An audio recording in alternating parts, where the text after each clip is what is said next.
à transformer ton corps malgré tous tes efforts à la gym, tes nombreuses séances de cardio et de renfo et que tu ne vois aucun résultat, c'est peut-être pas à cause de ton entraînement, mais plutôt à cause de ton alimentation. Et c'est pour ça qu'aujourd'hui, on va voir ensemble quelles sont les 10 habitudes alimentaires qui m'ont permis de transformer mon corps. En gros, on repart à aller 5 ans ou peut-être même, allez, même plus que ça, je pense même 7 ans en arrière. Et à cette époque-là, en fait, je faisais vraiment le yo-yo. Je pense que tout le monde sait un peu ce que c'est.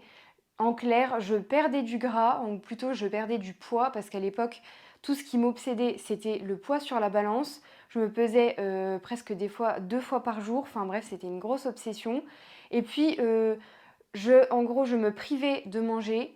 Puis, je reprenais le poids que j'avais perdu parce que forcément, il arrive un moment où je crevais de faim. Enfin bref, c'était pas du tout stable pour 2 balles. J'étais hyper stricte avec mon alimentation. Après, pendant le week-end, c'était des gros craquages et je reprenais tout le poids que j'avais perdu. Enfin bref, ça n'allait pas du tout. J'étais vraiment plutôt perdue par rapport à mon alimentation à cette époque-là. J'avais essayé pas mal de régimes, que ce soit keto, que ce soit jeûne intermittent, Ducan, enfin bref, tout un tas de régimes assez stricts et assez, on va dire, restrictifs, parce qu'on va pas se mentir, régime keto, franchement, on mange pas grand-chose.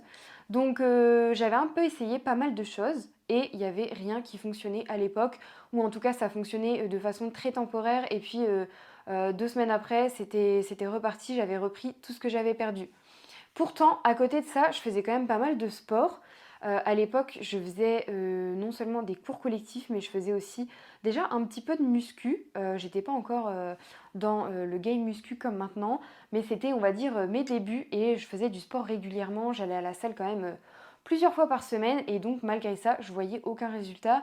Je désespérais un peu et c'est à partir, on va dire, de ce moment-là quand je me suis dit, ok, là ça fait des années que tu fais 50 milliards d'efforts, qu'il se passe absolument rien et que tu fais que en gros de faire le yo-yo, qu'il est temps de mettre en place plutôt que des régimes, des habitudes en fait qui vont faire en sorte que ça va durer sur le long terme, changer peut-être des choses qui sont un peu plus petites, mais les changer au quotidien de façon régulière et c'est là qu'en fait j'ai vu vraiment des résultats concrets.